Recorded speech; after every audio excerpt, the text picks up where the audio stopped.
so a ranka ka so waninka a rayuwa. Hadisi ne guda idan kuka duba yan uwa, mu dinga aiki da shi za mu ga ci gaban rayuwa. Hadisin dan Amina je ka duba babu ƙarya. Mutunci na da daɗi ai baka san mai maka rana ba, yin saya ya asara kullum za ka gan shi a baya. Mu daina gaba mu so juna, mu daina yin hassada, mu yo ziyara mu so juna babu kyau hassada. Rayuwar duniyan nan kalilan ce mai hassada, akwai faranar ƙarshe ranar hisabi babu ƙarya.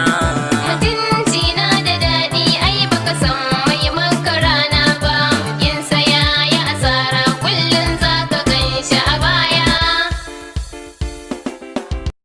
Likey